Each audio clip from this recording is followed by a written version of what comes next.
Corona মোকাবেলায় দেশে এসেছে সিনোফার্মের আরো 20 লাখ ডোজ টিকা। সোমবার আসছে মডার্নার আরো 30 লাখ ডোজ।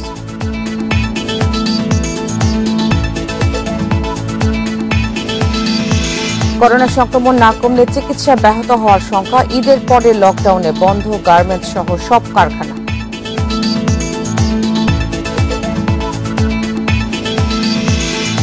ঈদের আগে আজও রাজধানী ছাড়ছে মানুষ। টাঙ্গাইলে বঙ্গবন্ধু সেতু পর্যন্ত 25 কিলোমিটার যানজট, ফেরিঘাটে ভোগান্তি।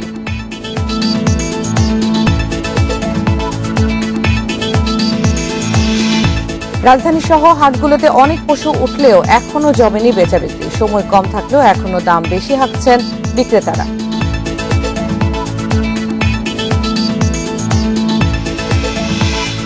ঈদ ঘিরে রাজধানীতে সক্রিয় অজ্ঞান ও মলম পার্টি। টার্গেটে পশুর হাট, শপিং মল সহ বাস, ট্রেন ও লঞ্চ টার্মিনালের মানুষ।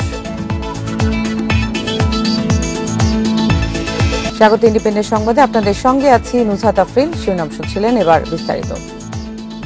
চীনের তৈরি সিনোফার্মের আরো 20 লাখ ডোজ করোনার টিকা দেশে এসেছে। শনিবার রাতে হযরত শাহজালাল আন্তর্জাতিক বিমানবন্দরে বাংলাদেশ বিমানের 2টি কার্গো ফ্লাইটে এসব টিকা দেশে পৌঁছায়। এ সময় স্বাস্থ্য অধিদপ্তরের পরিচালক ও লাইন ডিরেক্টর ডাক্তার শামসুল হক জানান, রাত 11:30টার দিকে বাংলাদেশ বিমানের একটি ফ্লাইট 10 লাখ ডোজ টিকা নিয়ে বিমানবন্দরে অবতরণ করে। পরে তা গ্রহণ করে বেক্সিমকো ফার্মার গুদামে পাঠানো হয়।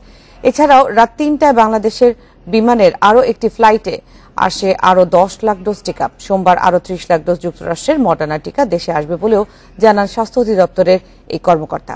সব মিলিয়ে আগামী 2 মাসের মধ্যে বিভিন্ন উৎস থেকে প্রায় 2 কোটি টিকা দেশে আসার কথা রয়েছে।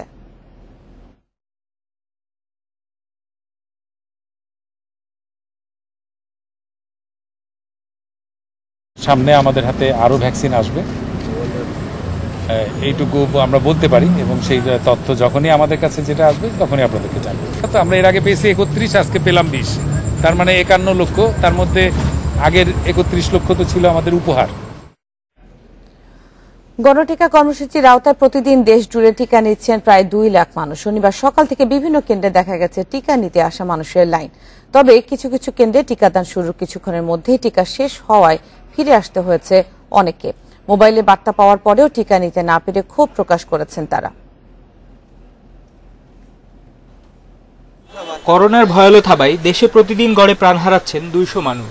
মহামারীর ভয়াবহতায় করোনার টিকা নিতে ব্যাপক আগ্রহ তৈরি হয়েছে মানুষের মধ্যে। রাজধানীর বিভিন্ন টিকা কেন্দ্রে দেখা গেছে মানুষের উপচে পড়া ভিড়। নিবন্ধন করে কেন্দ্রে গেলেও যারা মোবাইলে বার্তা পাননি তাদের টিকা দেয়া হয়নি।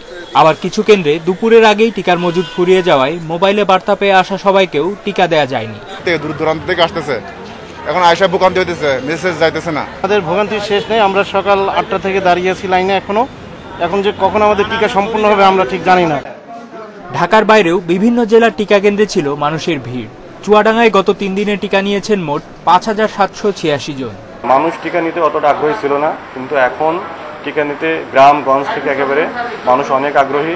তারা যত দ্রুত পাচ্ছে নিবন্ধন করছেন। চীনের সিনোফার্ম টিকা আমাদের আগে থেকে চালু হয়েছে এবং আমরা গণটিকা দিচ্ছি। এখন পর্যন্ত আমরা টিকা দিচ্ছি। আজকেও আমরা সকাল থেকে কার্যক্রম শুরু করেছি। হবিগঞ্জের জেলা হাসপাতাল ও 6টি উপজেলা হাসপাতালে 5ম দিনের মতো চলছে সিনোফার্মের করোনা টিকাদান। কেন্দ্রগুলোতে ছিল মানুষের ভিড়।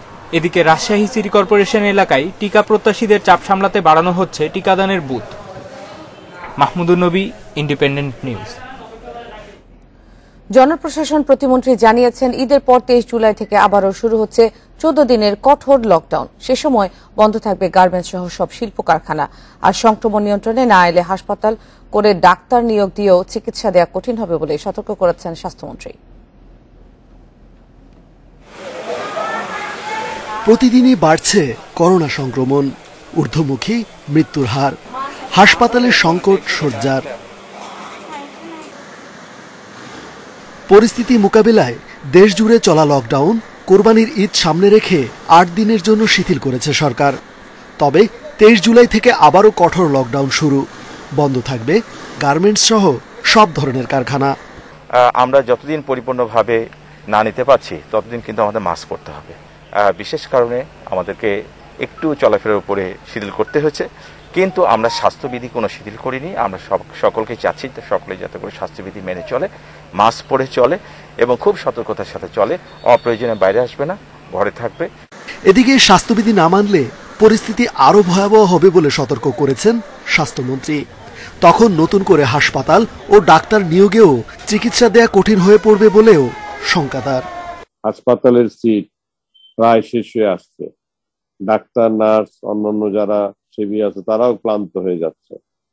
মাননীয় প্রধানমন্ত্রী সর্বদাই নির্দেশনা দিচ্ছেন, চেষ্টা করছেন, নতুন ডাক্তার 4000 নিয়োগ হচ্ছে, 4000 নার্স নিয়োগ হচ্ছে। আমরা যতই নিয়োগ দিই না কেন, সংক্রমণের হার যদি 3 গুণ 4 গুণ বাড়ে, আর আমাদের 10-15,000 সিট আছে, সেটা যদি 40,000 রোগী হয়, তখন তো আর এটা সম্ভব হবে না। এই মুহূর্তে করোনা সংক্রমণ রোধে সারা দেশে কঠোর বিধিনিষেধ পালনের কোনো বিকল্প নেই বলে জানাচ্ছেন জনস্বাস্থ্যবিদেরা। রেজওয়ানুল হক, ইন্ডিপেন্ডেন্ট নিউজ, ঢাকা। করোনা পরিস্থিতি নিয়ে আরো জানাতে এখন যোগ দিচ্ছেন সহকর্মী মফিজুর রহমান। মফিজুর, গতকাল ফরিদপুরে সর্বোচ্চ 21 জনের মৃত্যু হয়েছে, কি বলছেন চিকিৎসকরা? হঠাৎ মৃত্যু এত বেড়ে যাওয়ার কারণ কি? আসলে মৃত্যু বেড়ে যাওয়ার কারণ সম্পর্কে Faridpur medical college, Bangabandhu Sheikh Mujib medical কলেজের যে পরিচালক ডাক্তার সাইফুর রহমান বলেছেন যে ফরিদপুর মেডিকেল কলেজে মূলত শুধু ফরিদপুরের রোগী আসে না, আশেপাশে বৃহত্তর ফরিদপুরের রোগী আসে, পাশাপাশি আশেপাশে জেলা থেকে আসে, যেমন চুয়াডাঙ্গা, ঝিনাইদহ, কুষ্টিয়া থেকে রোগী কিন্তু প্রতিদিন আসছে। এবং তিনি বলছেন যে রোগীগুলো রেফার করে আসে মেডিকেল কলেজে, সেখানে কিন্তু দেখা যায় সেই রোগীর কন্ডিশন একেবারেই দুর্বল থাকে এবং খুব খারাপ থাকে, এমনটি তিনি বলেছেন। আপনাকে একটা পরিসংখ্যান দিতে চাই যে গত 1 তারিখ থেকে 17 তারিখ পর্যন্ত ফরিদপুর মেডিকেল কলেজে ফরিদপুরের জেলার মানুষ এবং আশেপাশের জেলার মানুষ প্রায় 185 জন মানুষ করোনা আক্রান্ত এবং উপসর্গ নিয়ে মারা গেছে, এমনটি আমাদেরকে গতকালকে জানিয়েছিলেন মেডিকেল কলেজ কর্তৃপক্ষ। অন্যদিকে শনাক্তের হারের কথা যদি বলতে হয়, ফরিদপুরে কিন্তু গত 15 দিনই শনাক্তের হার সর্বোচ্চ 56% এবং সর্বনিম্ন 38% পর্যন্ত এসেছে এবং গত 2 দিন কিন্তু ঠিকই আবারই 45 এবং 40% উপর শনাক্তের হার এসেছে, অর্থাৎ কমার লক্ষণ কিন্তু খুব একটা দেখা যাচ্ছে না। এই বিষয়ে আমি কথা বলেছিলাম ফরিদপুরের জেলা প্রশাসক অতুল সরকারের সঙ্গে। তিনি বলেছেন যে আমরা আমাদের সাধ্যমতো সরকারি যে নির্দেশনা রয়েছে, স্বাস্থ্যবিধির যে নির্দেশনা রয়েছে, সেটি ভ্রাম্যমাণ আদালতের মাধ্যমে, পুলিশ প্রশাসনের মাধ্যমে, সেনাবাহিনীর মাধ্যমে কিন্তু সবসময় মানুষকে বোঝানোর চেষ্টা করছি, হাট বাজার থেকে শুরু করে বিভিন্ন স্থানে।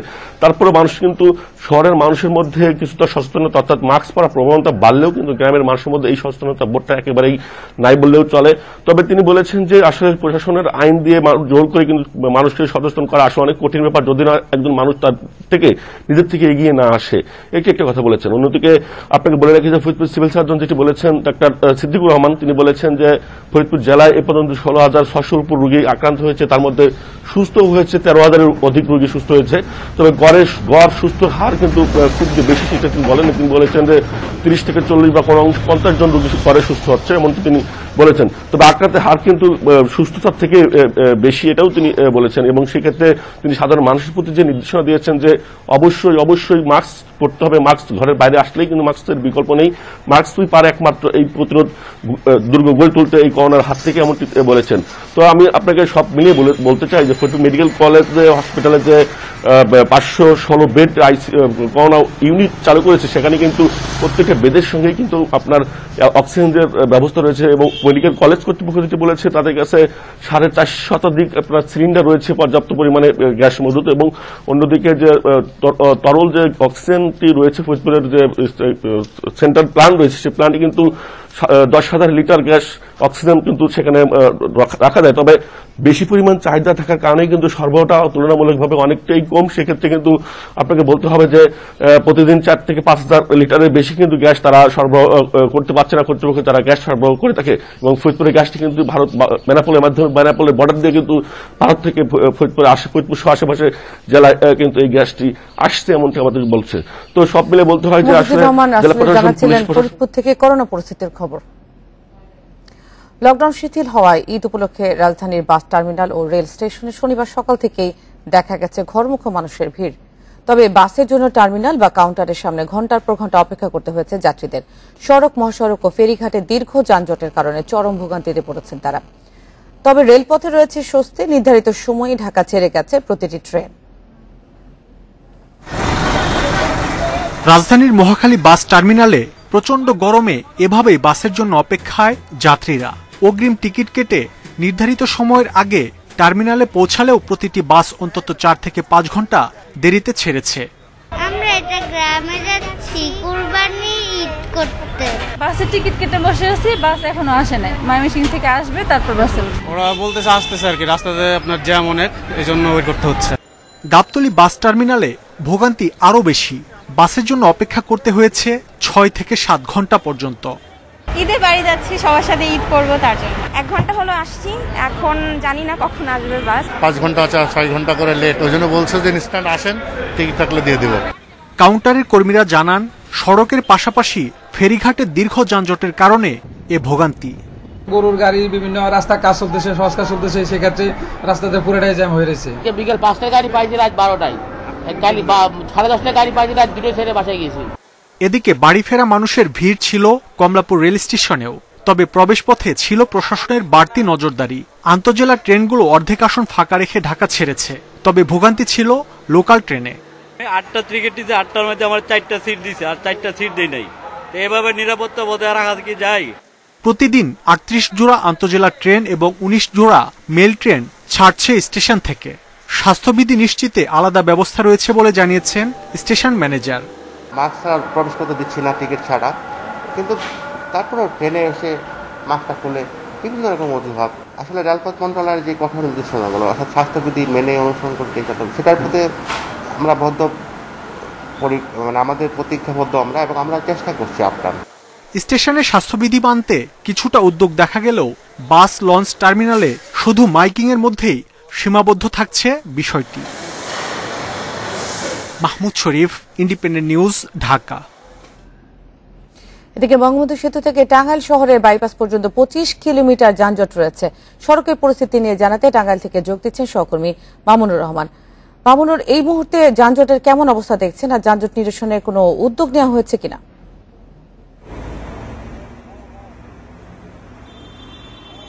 আসলে যানজটটি যখন রাত থেকে শেষ রাত থেকে শুরু হয়, তারপর থেকে কিন্তু এই যানজট নিরসনের কাজ করছে জেলা পুলিশ, হাইওয়ে পুলিশ এবং ট্রাফিক পুলিশ, এবং তাদের সম্মিলিত প্রচেষ্টা কিন্তু যানজট কিছুটা কমতে শুরু করেছে।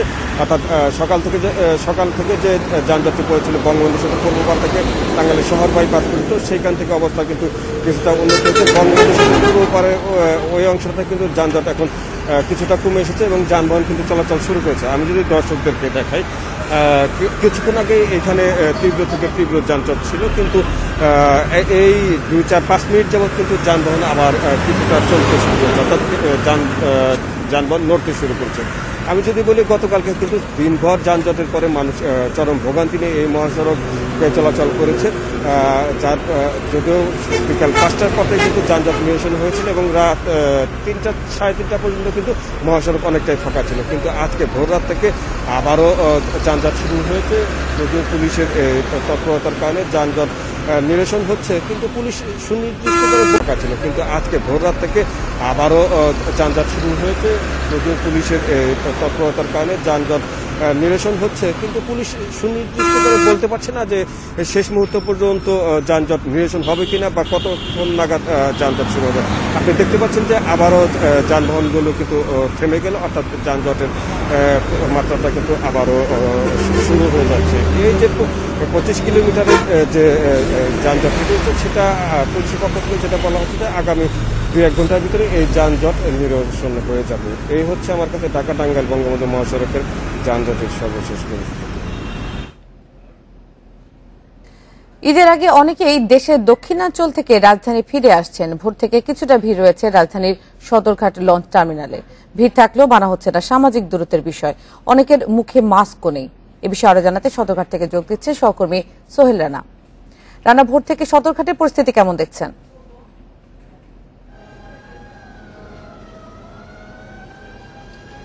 দেখুন, আমি আছি সদরঘাটে এবং সকাল থেকে আমরা এখানে অবস্থান করছি। আজকে মূলত সদরঘাটে সকালবেলা কিন্তু বিভিন্ন বরিশাল কিংবা বরগুনা, পিরোজপুর এইসব অঞ্চলের মানুষ ঢাকায় প্রবেশ করেন, কিন্তু আমরা জানি যে বিকেলবেলা আসলে এখান থেকে বরিশাল কিংবা বরগুনা, পিরোজপুর পটুয়াখালী এইসব অঞ্চল রুটের মানুষজন এখান থেকে চলে যায়। তো এখন মূলত মানুষ ঢাকায় আসছেন, আর স্বল্প দূরত্বে যেমন চাঁদপুর, সেই সঙ্গে কিছু আছে ভোলা, এই রুটের কিছু কিছু যাত্রী এখন সকাল থেকে যাচ্ছে। তবে এখন একেবারেই ভিড় খুব বেশি নেই। তবে সকালে দিকে আমরা দেখেছি যখন লঞ্চগুলো ঘাটে এসে ভিড়েছে তখন কিছুটা জটলা তৈরি হয়েছে। তখন সেক্ষেত্রে আমরা দেখেছি যে স্বাস্থ্যবিধি খুব একটা মানা হচ্ছে না, কারণ হচ্ছে অনেকেই মাস্ক ব্যবহার করছেন না, আবার যারা মাস্ক ব্যবহার করছে তারাও থুতনির নিচে মাস্ক রেখে তারপরে তারা যাচ্ছেন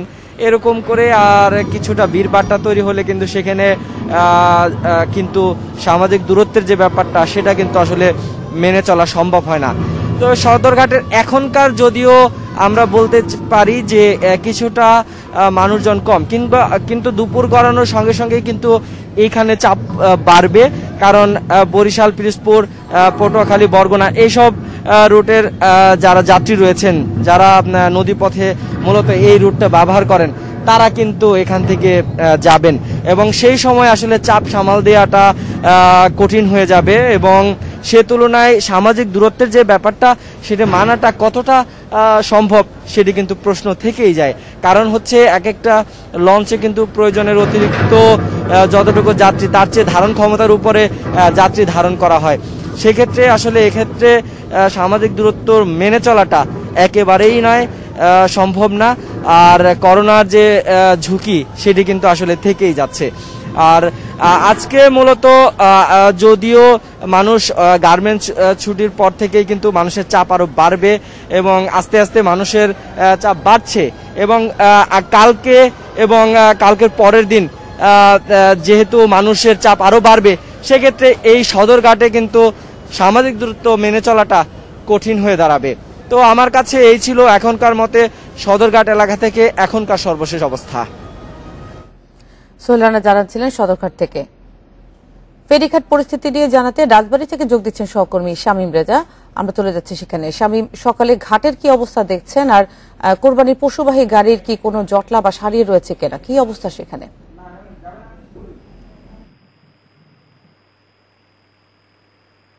আজও কিন্তু এই দৌলতদিয়া ফেরিঘাট এলাকায় যাত্রীবাহী বাস, পশুবাহী ট্রাক, দৌলতদিয়া ফেরিঘাট এলাকায় যাত্রীবাহী বাস, পশুবাহী ট্রাক এবং পণ্যবাহী ট্রাকের সিরিয়াল রয়েছে। আমার পেছনে দেখতে পাচ্ছেন যে এখনো কিন্তু লম্বা সিরিয়াল সৃষ্টি হয়ে রয়েছে এবং এই লম্বা সিরিয়ালটা কিন্তু ফেরি পারের জন্য অপেক্ষায় রয়েছে। দেশের দক্ষিণ পশ্চিমাঞ্চলের বিভিন্ন জেলা থেকে কিন্তু এইসব যানবাহনগুলো ফেরি পারাপারের জন্য গত রাত 1টার সময় কিন্তু এই দৌলতদিয়া ঘাট এলাকায় এসেছে, কিন্তু এখন পর্যন্ত তারা ফেরিতে উঠতে পারেনি। অর্থাৎ যে স্থানটাতে রয়েছে এখান থেকে ফেরিতে উঠতে আরো 2 ঘন্টারও বেশি সময় লাগবে।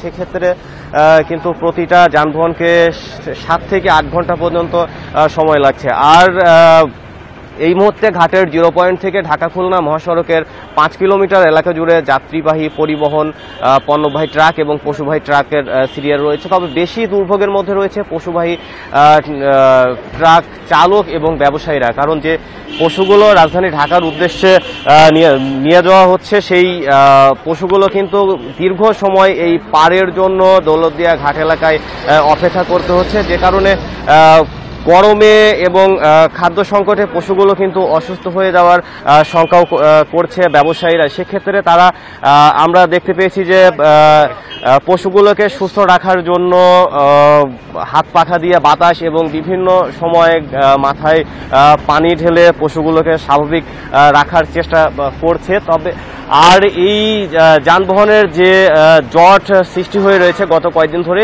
এই ক্ষেত্রে কিন্তু আমরা বিআইডব্লিউটিসির পক্ষ থেকে পরিস্থিতি স্বাভাবিক রাখার জন্য তেমন কোনো তৎপরতা কিন্তু আমরা দেখতে পাইনি। অর্থাৎ আমরা প্রত্যেক ঈদের আগেই দেখি যে এই চাপ মোকাবেলার জন্য বাড়তি ফেরি যোগ করা হয়, কিন্তু এবার কিন্তু সেটা করা হয়নি। এই রুটে এখন পর্যন্ত ছোট বড় মিলে 15টি ফেরি দিয়ে যানবাহন পারাপার করা হচ্ছে এবং এই 15টি ফেরি থাকার কারণেই মূলত এই জটটা সৃষ্টি হচ্ছে। তবে যদি ফেরির সংখ্যা আরো বাড়ানো হচ্ছে তাহলে যে গত কয়েকদিন ধরে যে পরিস্থিতিটা সৃষ্টি হয়ে রয়েছে এটা আসলে কিছুটা হলেও স্বাভাবিক হতো। আর এখানে যারা স্থানীয় প্রশাসন রয়েছে তারা মূলত এই অগ্রাধিকার ভিত্তিতে পশুবাহী ট্রাকগুলোকে যাত্রীবাহী পরিবহনের সঙ্গে পারাপার করার চেষ্টা করছে। তো জানাচ্ছিলেন রাজবাড়ী দৌলতিয়া ঘাটের সামনে থেকে। রাজধানী হাটগুলোতে দেশের বিভিন্ন প্রান্ত থেকে আসছে পশু। নানা আকারের গরু থাকলেও নজর কাটছে বিশাল আকারের কিছু পশু। বড় আকারের এসব গরুর উপযুক্ত দাম পাওয়ার আশা নিজস্ব তত্ত্বাবধানে হাটে তুলছেন অনেক খামারি। হৃষ্টপুষ্ট এই ষাঁড়টির নাম সুলতান। উচ্চতা 6.5 ফিটের বেশি আর ওজন 1500 কেজির মতো। রংপুরের প্রত্যাশী ডেইরি ফার্মে পালন করা শঙ্কর জাতের গরুটি উঠেছে এবার ঢাকার গাবতলীর হাটে। দাম হাঁকা হচ্ছে 30 লাখ টাকা। নজর কাটছে একই খামারে পালন করা ষাঁড় দুলালো। 1400 কেজি ওজনের গরুটির দাম 25 লাখ টাকা চাওয়া হচ্ছে। সাধারণ যে অন্যান্য গরুকে যেভাবে খাওয়াই এভাবে খাওয়াইতেছি, যেমন গুঁড়া ভুসি, সবুজ ঘাস, আপনার বিভিন্ন ডাল ছোলা এগুলাই খাওয়াইতেছি। ষাঁড় দুটির বয়স 5 বছর। এদের খাবারের পেছনে দিনে বর্তমানে 2500 টাকা করে খরচ করতে হয় খামারের মালিককে। আমরা বলতে চাচ্ছি আসলে যে এটা হচ্ছে আমাদের নিজস্ব দেশের গরু। এর মা এখানে জন্মগ্রহণ করা এবং এ যদিও বাইরে থেকে আসা। এখন যদি আমরা এর থেকে বীজ নেই বা যদি উৎপাদন করি তাহলে দেশেই এরকম জাত আনা সম্ভব। এখন সুলতান ও দুলালের ক্রেতার অপেক্ষায় তাদের মালিক। বন ইবনে কামাল, ইন্ডিপেন্ডেন্ট নিউজ, ঢাকা। কোরবানির ঈদ উপলক্ষে হাটগুলোতে প্রচুর পশু উঠলেও এখনো বেচা বিক্রি সেভাবে জমেনি। হাতের সময় বেশি না থাকলেও এখনো দাম বেশি হাঁকছেন বিক্রেতারা। আর হাট ঘুরে দাম বাছায় এবং যাচাই কিছুটা সময় নিচ্ছেন ক্রেতারাও।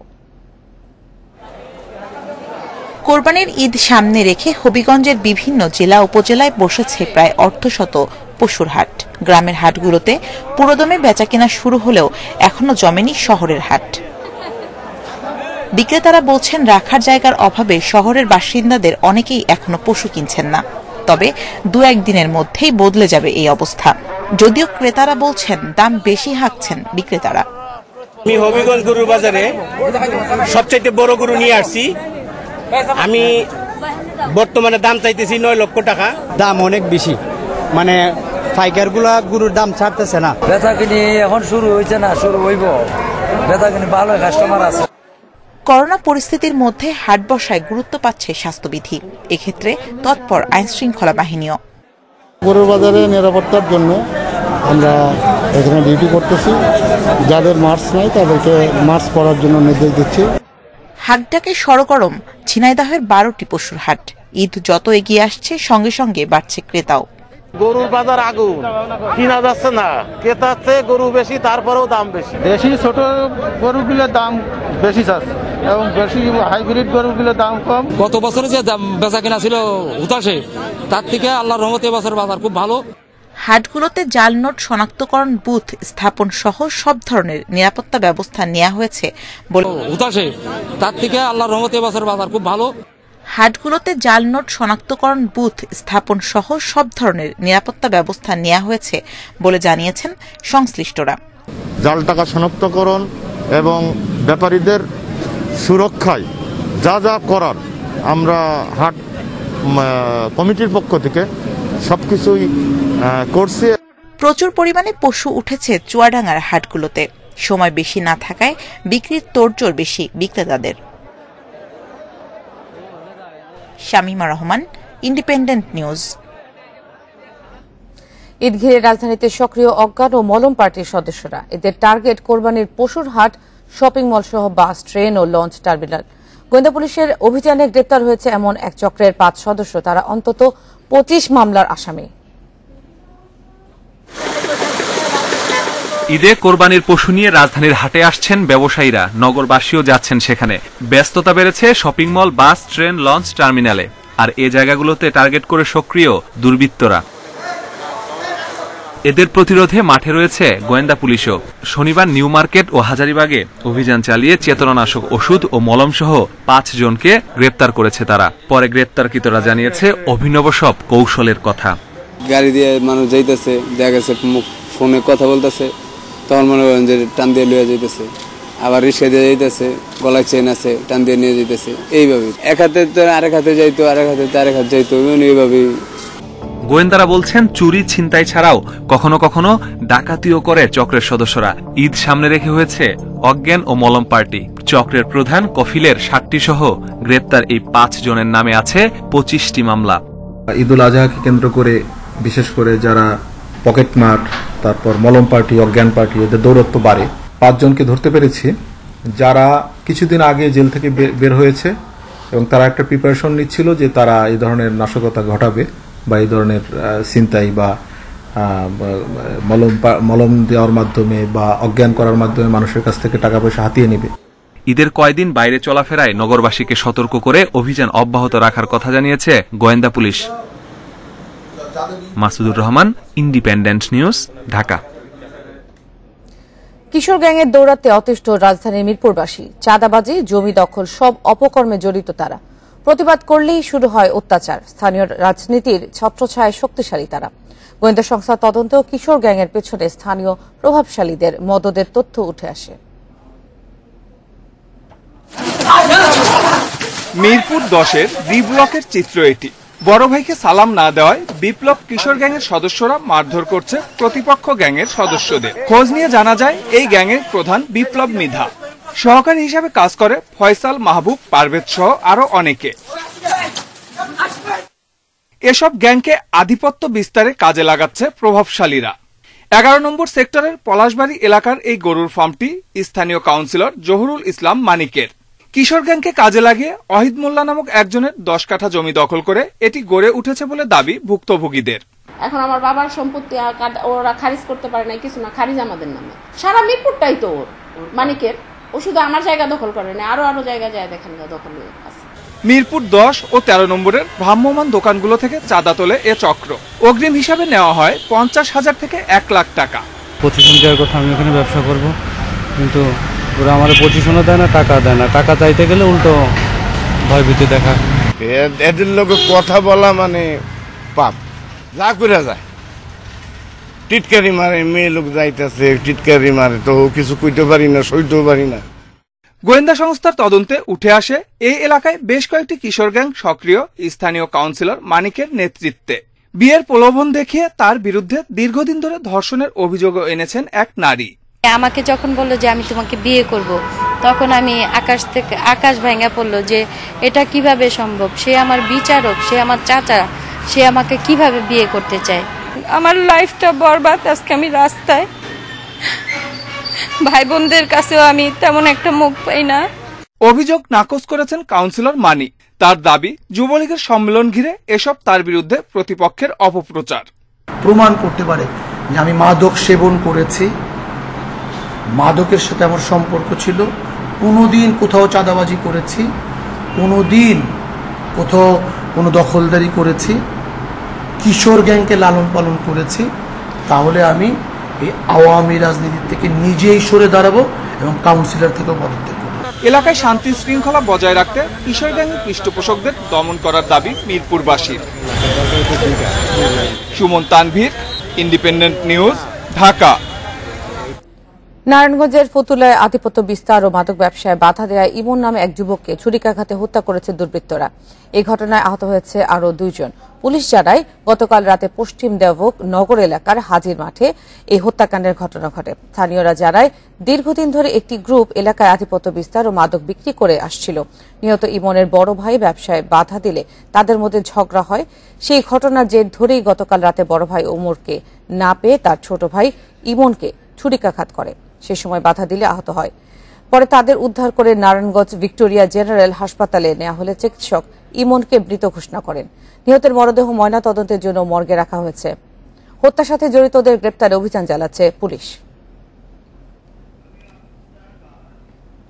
কোরবানির ঈদ উপলক্ষে জামালপুরের ইসলামপুর থেকে ঢাকার উদ্দেশ্যে ছেড়েছে প্রথম ক্যাটল স্পেশাল ট্রেন। এতে প্রতিটি গরু পরিবহনে খরচ পড়বে 500 টাকা। ট্রেনে গরু পরিবহনে খরচ কমার পাশাপাশি নানা সুবিধা দেখছেন ব্যবসায়ী ও খামারিরা। করোনা পরিস্থিতি আর কম খরচে পশু পরিবহনে ক্যাটল স্পেশাল সার্ভিস নামে বিশেষ ট্রেন চালুর উদ্যোগ নেয় রেলওয়ে। শনিবার সন্ধ্যা 6:30টার দিকে জামালপুরের ইসলামপুর থেকে 25টি ওয়াগনে 400 গরু নিয়ে প্রথম ট্রেন রওনা দেয় ঢাকার উদ্দেশ্যে। ব্যবসায়ীরা বলছেন, ট্রেনে পশু পরিবহনে খরচ কমার পাশাপাশি এড়ানো যাবে যানজটের ভোগান্তি। টাকার করোনা অ্যাক্সিডেন্ট আছে, চোর ডাকাতে ভয় আছে, তাও তো আপনার অ্যাক্সিডেন্টের ভয় আছে, এটা তো নিরাপত্তা ভাই। আর এর আগে ডাকাতি হয়েছে, চুরি হয়েছে, আমরা খুব ভয় পাইছি। ট্রেনে গেলাম তো নিরাপদ, একটানে এলা নম্বর জামুগা কমলাপুর। টাকা নিলে পরে লাগতো 18 থেকে 20,000 টাকা। জামালপুর থেকে ঢাকা পর্যন্ত পশু পরিবহনে প্রতিটি ওয়াগনের ভাড়া নির্ধারণ করা হয়েছে 8,000 টাকা। এতে ভালো সাড়া পাওয়ার কথা জানিয়েছে রেলওয়ে। সড়ক পথে যেমন যানজট, টাকা বেশি পরিমাণ খরচ হয়, রেলওয়েতে পরিবহন স্বল্প মূল্যে রেলওয়েতে পরিবহন করতে পারবে, তাতে গরু ব্যবসায়ীরা লাভবান হবে। সন্ধ্যার পর রাতে 23টি ওয়াগনে 364টি গরু নিয়ে ঢাকার উদ্দেশ্যে ছাড়ে দ্বিতীয় ট্রেন। Independent news desk. ভূমি অধিগ্রহণ শেষ না হওয়ায় আটকে আছে ভাঙ্গা মাদারীপুর বরিশাল মহাসড়ক 4 লেন করার কাজ, যা বাস্তবায়ন হলে কমবে দুর্ঘটনা, উন্নত হবে দক্ষিণাঞ্চলের যোগাযোগ ব্যবস্থা। নানা জটিলতায় দীর্ঘদিনেও ভূমি অধিগ্রহণ কাজ শেষ করা যায়নি বলে জানান জেলা প্রশাসক। পদ্মা সেতুর সুফল পেতে ফরিদপুরের ভাঙা থেকে কুয়াকাটা পর্যন্ত 4 লেনের সড়ক নির্মাণের উদ্যোগ নেয় সরকার। জমি অধিগ্রহণ শেষ হওয়ার কথা ছিল 2020 সালের 30 জুনের মধ্যে, কিন্তু মেয়াদ শেষের 1 বছর পেরিয়ে গেলেও এখনো শেষ হয়নি অধিগ্রহণ। এ সড়কে রয়েছে মাদারীপুর সদর, রাজৈর ও কালকিনি উপজেলার বিরাট অংশ, যার পুরোটাই সরু এবং বিভাজক না থাকায় ধীর হয়ে যায় যানবাহনের গতি, প্রায় ঘটে দুর্ঘটনা। ভাই 4 লাইন হলে আমাদের জন্য সুবিধা, রাস্তায় কোনো সমস্যা হবে না, যানজট থাকবে না। আমাদের গাড়ির রাস্তাঘাট প্রচন্ড ভাঙা, সেই জন্য আমাদের গাড়ি দুর্ঘটনা ঘটে বেশি, তাহলে মালপত্র নষ্ট। এটা আমি সরকারের কাছে আশা করি যাতে 4 লাইনের রাস্তাটা দ্রুত কাজ করে, তাইলে আমাদের এই মহাসড়কে দুর্ঘটনা অনেক কমে যাবে। নানা জটিলতায় ভূমি অধিগ্রহণের কাজ বেঁধে দেওয়ার সময়ে শেষ হয়নি, তাই বিকল্প উপায়ে চলছে ভূমি অধিগ্রহণ। ভূমি অধিগ্রহণের জন্য আলাদা একটা ডিপিপি প্রণয়ন করা হয়েছে এবং সেই ডিপিপির অংশ হিসাবে আমাদের মাদারীপুরে আমাদের 6টা প্রস্তাবনা আছে, তার মধ্যে মাদারীপুরে 3টা, গোপালগঞ্জে 2টি এবং ফরিদপুরে 1টি, এবং এগুলোর মধ্যে আমার 6টার মধ্যে 4টার এলএকএস পড়ে গিয়েছে এবং কিছুর যৌথ জরিপ কাজ সম্পন্ন হয়েছে, সেগুলো প্রাক্কলন প্রস্তুত হচ্ছে। ভূমি অধিগ্রহণের জন্য গত বছরের শেষের দিকে 4 ধারায় নোটিশ দেয় জেলা প্রশাসন। অধিগ্রহণ কাজ শেষ হলেই শুরু হবে পরবর্তী কাজ। জমি অধিগ্রহণের কার্যক্রম চলছে, এটা যৌথ তদন্ত চলছে। জমি অধিগ্রহণের কার্যক্রম শেষ হয়ে গেলে হয়তো এটা পরবর্তী কার্যক্রম গ্রহণ করা হবে। সমীক্ষা শেষে 2018 সালের 11 অক্টোবর প্রকল্পটি অনুমোদন দেয় একনেক। জমি অধিগ্রহণের জন্য অনুমোদন দেয়া হয় 1,887,85,90,000 টাকা। Independent news desk. হজের উদ্দেশ্যে পবিত্র মক্কা নগরীতে আসতে শুরু করেছেন হজ যাত্রীরা। তাদের পদচারণায় মুখর হয়ে উঠেছে চারদিক। তাওয়াফে মুখরিত পবিত্র কাবা চত্বর। করোনা মহামারীর মধ্যে দ্বিতীয়বারের মতো সীমিত পরিসরেই হচ্ছে এবারের হজ। প্রতি 3 ঘন্টায় 6,000 হজযাত্রী তাওয়াফ করার সুযোগ পাচ্ছেন। অতিরিক্ত সতর্কতা হিসেবে একদলের তাওয়াফ শেষ করার পরেই ওই স্থান জীবাণুমুক্ত করা হচ্ছে। আজ মিনা প্রাঙ্গণে অবস্থান করবেন মুসল্লিরা। সোমবার সূর্য ওঠার পর আরাফাত ময়দানে যাবেন। এবারের হজের খুতবা দেবেন মসজিদুল হারামের ইমাম ও খতিব শায়খ ডক্টর বান্দার বালিলা। বাংলা সহ 9টি ভাষায় অনুবাদ করে প্রচার করা হবে খুতবা। সূর্যাস্তের পর মুজদালিফায় গিয়ে সেখানে খোলা আকাশের নিচে রাত জেগে চলবে ইবাদত বন্দেগী। মঙ্গলবার আবারও ফিরবেন মিনায়। শয়তানকে পাথর নিক্ষেপ ও পশু কোরবানির মধ্য দিয়ে শেষ হবে হজের মূল আনুষ্ঠানিকতা। অনলাইনে নিবন্ধন করা 5 লাখের মধ্য থেকে এবছর মাত্র 60,000 জনকে দেওয়া হয়েছে হজের অনুমতি। সৌদি আরবে 18 থেকে 65 বছরের নাগরিক ও বাসিন্দারা সুযোগ পেয়েছেন। এবার অংশ নেওয়ার আগে সবাইকে নিতে হয়েছে করোনার টিকা।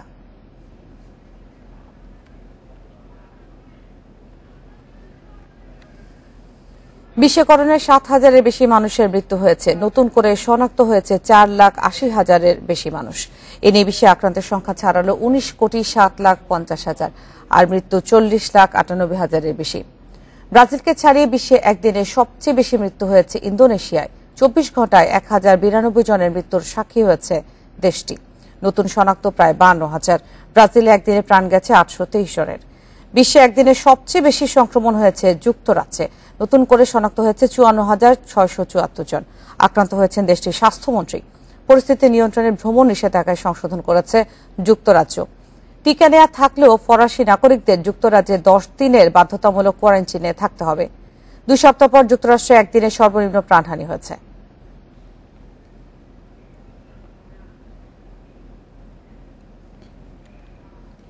পশ্চিম ইউরোপে বন্যা ভূমিধসে মৃতের সংখ্যা বেড়ে দাঁড়িয়েছে 170 জন। জার্মানিতে প্রাণহানি 143 জনের, আর বেলজিয়ামে 27 জন। নিখোঁজদের উদ্ধারে চলছে অভিযান। উদ্ধারকর্মীদের পাশাপাশি জার্মানিতে দুর্যোগ মোকাবেলায় সহায়তা করছেন 1000 সেনা সদস্য। ভারী বৃষ্টিতে বিপর্যস্ত সুইজারল্যান্ড, লুক্সেমবার্গ ও নেদারল্যান্ডস। বন্যা ভূমিধসে বিপর্যস্ত জার্মানির রাইনল্যান্ড প্যালেটিনেন্ট রাজ্য। সবচেয়ে বেশি ক্ষতিগ্রস্ত রাজ্যটির উত্তরাঞ্চলীয় জেলা আরওয়েলার। প্রতিবেশী জনবহুল রাজ্য নর্থ রাইন ওয়েস্টফালিয়াতেও ঘটেছে প্রাণহানির ঘটনা। এখনো বিদ্যুৎবিহীন 1 লাখের বেশি ঘরবাড়ি, বিচ্ছিন্ন যোগাযোগ ব্যবস্থা। জার্মানিতে বন্যায় মানুষ মারা যাচ্ছে। গরিব দেশে এমন ঘটনা প্রায় দেখা যায়, কিন্তু এই দেশে বন্যায় প্রাণহানি খুবই খারাপ লাগছে। এ পর্যন্ত 28টির বেশি যানবাহন পানির নিচে আছে বলে জেনেছি, তবে আমরা জানি না এগুলোর ভিতরে মানুষ আছে কিনা। শনিবার এরফ্রিস্টেড শহরে উদ্ধারকারী ও স্বেচ্ছাসেবকদের সঙ্গে দেখা করেন প্রেসিডেন্ট ও নর্থ রাইন ওয়েস্টফালিয়ারের মেয়র। সর্বাত্মক সহায়তার আশ্বাস দেন তারা। পানি নামতে শুরু করেছে। আগামী দিনগুলোতে বোঝা যাবে এসব এলাকায় কতটা ক্ষতি হয়েছে। ক্ষতিগ্রস্ত এলাকায় ত্রাণ পৌঁছে যাবে। বাড়ি বিধ্বস্ত হয়েছে এমন জায়গায় শিগগিরই সাহায্য পাঠানো হবে। বন্যায় ক্ষতিগ্রস্ত জার্মানির প্রতিবেশী দেশ বেলজিয়ামের কিছু অংশ। পেপেনস্টার গ্রাম সফর করেন ডাচ রাজপরিবারের সদস্যরা। এদিকে দুদিনের বন্যার পর পানি নেমে আসায় বাড়ি ফিরছেন নেদারল্যান্ডসের বাসিন্দারা। সবকিছু শেষ হয়ে গেছে, অনেক পুরনো স্মৃতি নষ্ট হয়ে গেছে। খুব খারাপ লাগছে, কিন্তু কি করার, বেঁচে আছি এটাই অনেক। আকস্মিক বন্যার জন্য জলবায়ু পরিবর্তনকে দায়ী করেছেন ইউরোপীয় নেতারা। বৈশ্বিক উষ্ণতার কারণে আগে থেকেই ভারী বৃষ্টি হতে পারে বলে জানিয়ে আসছিলেন বিশেষজ্ঞরা। সায়রা খান, ইন্ডিপেন্ডেন্ট নিউজ। হারারেতে আজ সিরিজের দ্বিতীয় ওয়ানডেতে জিম্বাবুয়ের বিপক্ষে লড়বে বাংলাদেশ। খেলা শুরু দুপুর 1টায়। প্রথম ম্যাচ জিতে 1-0 এগিয়ে টাইগাররা। একমাত্র টেস্ট জেতার পর ওয়ানডেতে শুরুটাও দারুণ হয়েছে তামিম সাকিবদের। 276 রান করে স্বাগতিকদের মাত্র 121 রানে আটকে দিয়ে 155 রানের বিশাল জয় প্রথম ওয়ানডেতে। ক্যারিয়ারের 4র্থ সেঞ্চুরি লিটনের ব্যাটে, আর 5 উইকেট শিকারে সাকিব এখন দেশের পক্ষে সর্বোচ্চ উইকেটের মালিক। টপকে গেছেন মাশরাফিকে। প্রথম ম্যাচে পেসার মুস্তাফিজ না খেলেও দ্বিতীয় ম্যাচে খেলার সম্ভাবনা আছে। লিটনের ফিটনেস নিয়ে শুরুতে শঙ্কা থাকলেও ফিট হয়ে উঠেছেন এই ওপেনার। সিরিজ বাঁচাতে দ্বিতীয় ম্যাচে জয় ভিন্ন পথ খোলা নেই স্বাগতিকদের। অবশ্য টেস্টের পর ওয়ানডেতেও এলোমেলো ক্রিকেট খেলছে জিম্বাবুয়ে। সেই সুযোগে শুধু সিরিজ জয়ই নয়, আইসিসি ওয়ানডে সুপার লিগে পূর্ণ 30 পয়েন্টে চোখ বাংলাদেশের। জাতীয় দলের জন্য বেতনভুক্ত ম্যানেজার নিয়োগ দিতে চায় বাফুফে। দায়িত্বে জবাবদিহিতা বাড়াতে এমন সিদ্ধান্ত বলে জানিয়েছেন সিনিয়র সহসভাপতি আব্দুস সালাম মুর্শেদী। এছাড়াও ফেডারেশনকে আরও গতিশীল করতে সাধারণ সম্পাদকের পর এবার যুগ্ম সাধারণ সম্পাদক নিয়োগ দিতে চায় ফুটবল ফেডারেশন। এবং ওই সে কিন্তু প্লেয়ার পিক করে এবং এই প্লেয়ার কাকে খেলাবে, কাকে প্র্যাকটিস করবে এবং সবারই কিন্তু দলবদ্ধ করে। আমি মনে করি যে এই ব্যস্ততম জীবনে, ব্যস্ত সময়ে যে কোনো জিনিস পেশাদারিত্বের মধ্যে পেশাদার ম্যানেজার রাখার ব্যাপারে সবাই কিন্তু একমত হয়েছে। এই ছিল এখনকার সংবাদে। ইন্ডিপেন্ডেন্ট টেলিভিশনের সব খবরের আরো বিস্তারিত দেখতে চোখ রাখুন ফেসবুক, ইউটিউব ও টুইটারে। ধন্যবাদ সবাইকে।